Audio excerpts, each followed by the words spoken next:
for us.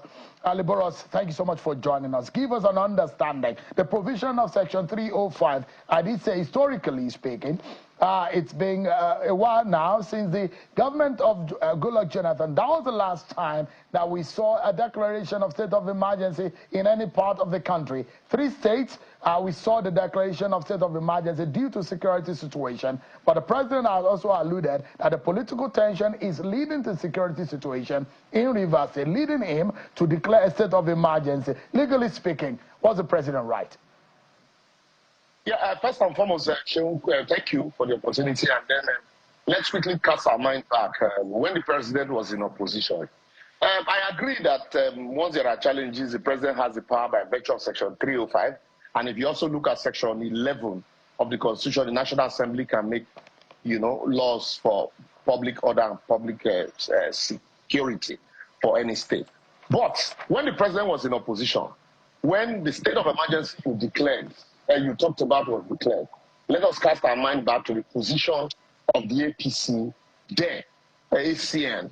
Their position was that when a state of emergency is declared, that the president has no power to remove a sitting governor from office, that there is nothing in the Constitution that requires the sitting governor to vacate his office. Yes, a state of emergency can be declared for the federal government to take charge of security situations, and then movement in certain cases are restricted. But there is nothing in the Constitution that says that a sitting governor or the sitting House of Assembly can be sacked. If you look at Section 11, let's start from Section 11. It says the National Assembly may make law for the Federation or any part thereof with respect to the maintenance and securing of public safety. But specifically, subsection 4 of Section 11 says anytime when the it says anytime when any House of Assembly of a state is unable to perform its function by reason of the situation prevailing in that state, the National Assembly may make such law for the peace, order, and good governance of the state with respect to matters in which a state House of Assembly may make law as may appear to the National Assembly to be necessary or expedient within such time as the House of Assembly is able to resume its function. That's where I want to start us from. If you look at that section, can we say after the Supreme Court judgment that the State House of Assembly has not been able to make laws for the state? The answer is no. The House of Assembly had issued directive, for certain persons to appear before them, had even requested the governor to present budget before him, and the governor also had applied to present budget before the State House of Assembly. That's on one side. Then if you now go to the section relied on by the president, which is Section 309 in this instance, very copiously, it gives the president the power to declare a state of emergency in a situation where the governor has refused or failed to call on the president to declare such a state of emergency if the federation is in imminent danger of invasion or involvement in a state of war. There's actual breakdown of public order and public safety in the federation or any part thereof to such extent as to require extraordinary measure to restore peace and security. There's a clear and present danger of an actual breakdown of public order and public safety in the federation or any part thereof. There's occurrence of imminent danger or occurrence of any disaster or natural calamity. There's any other public danger which clearly constitutes a threat to the coexistence of the federation. And if you go to subsection 4, it says the governor may, with the sanction or a resolution by 2/3 majority of the House of Assembly. So that means the House of Assembly, as at that time, must still be sitting or can probably be sitting.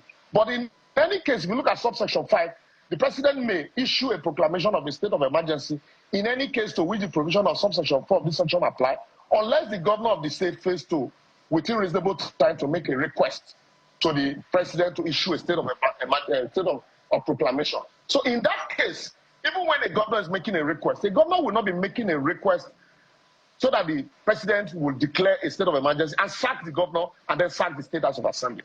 That was the argument of the APC when they were in so opposition. now let me and quickly I still believe. Yeah, let me jump And I in. still So, believe. let me jump in quickly, Mr. Oshoma.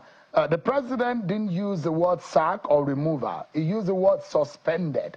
And if you look at the earlier statement made by the president, he said he made a position of the Supreme Court, and the position of the Supreme Court, according to the president, which he quoted in his statement, he said, quote, "A government cannot be said to exist without one of the three arms that make up the government of a state under the 1999 Constitution as amended. In this case, the head of the executive arm of the government has chosen to collapse the legislature to enable him to govern without a legislature as a despot. As it is, there is no government in Rivers State." And the president also alluded to the position of the court, which also posits that there might be, because of the proposed or the alleged defection of the 27 lawmakers, that the validity of their position as lawmakers is invalid, or their position as lawmakers is invalidated by the alleged defection. So the president is saying that there are legal encumbrances in the positions of the executive and the legislature. No. Seun, the president is not the court. All of those encumbrances that the president raised, valid as they are, had been taken care of by the Supreme Court judgment. The Supreme Court judgment had nullified all of those actions taken by the governor of Rivers State, Siminalayi Fubara. And so, to that extent, since the Supreme Court had taken those steps and invalidated those actions, if Fubara had said that he does not recognize the Supreme Court judgment, then that's when you will now say, despite the Supreme Court judgment, the governor was still going ahead to create that scenario described by the court. The governor has accepted that. And so, all of that had been cured by the Supreme Court judgment, and the State House of Assembly had subsequently sat to issue notices to parties and issue notices to the governor. Let's say, Mr. Oshoma, let's say on the provisions upon which the president acted tonight. He acted on the provision of Section 305, subsection 5, which empowers him. Now, the question is that you are saying that the president does not have the power to suspend the governor and the deputy governor. Is that right?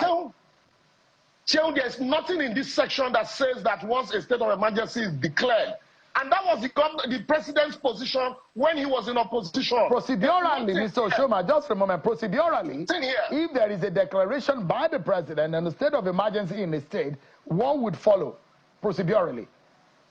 First and foremost, when there is a declaration of a state of emergency in a state, that means there is crisis in that state.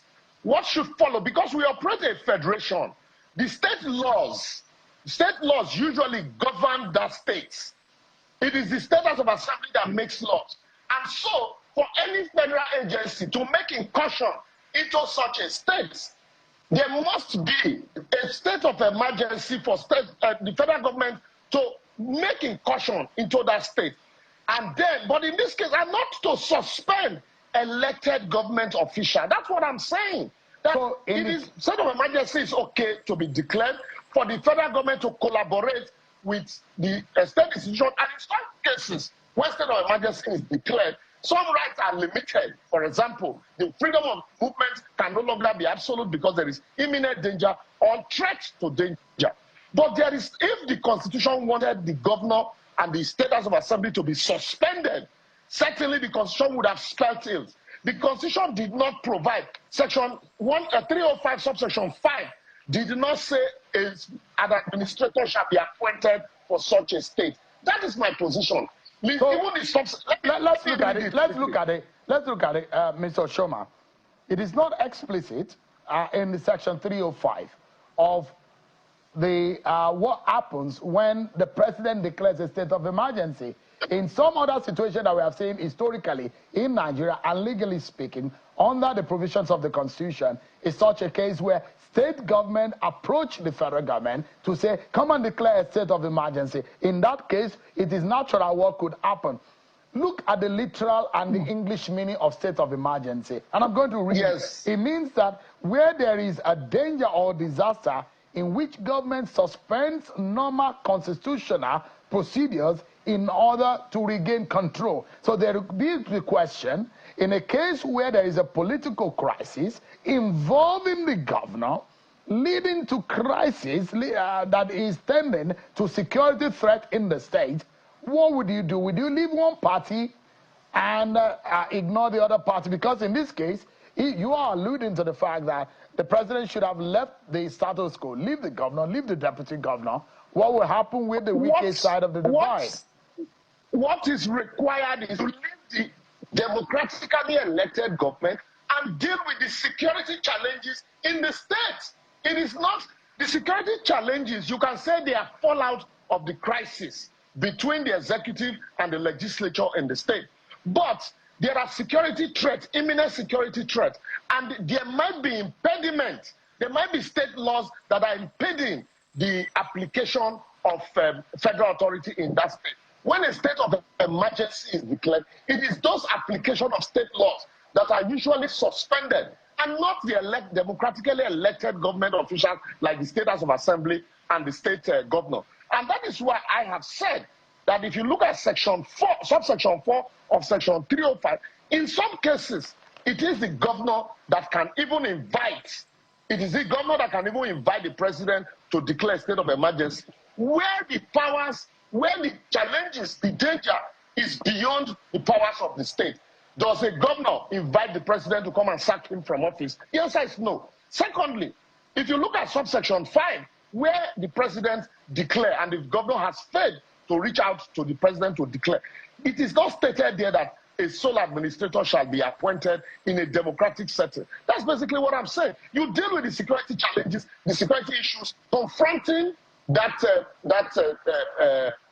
area, and then restore normalcy to the area instead of sacking an entire democratically elected. So let's look at it, Mr. Oshoma. Legally speaking, what does this mean in terms of the running of affairs? And mind you, section 305 subsection 6C says that the president said it's for initial 6 months.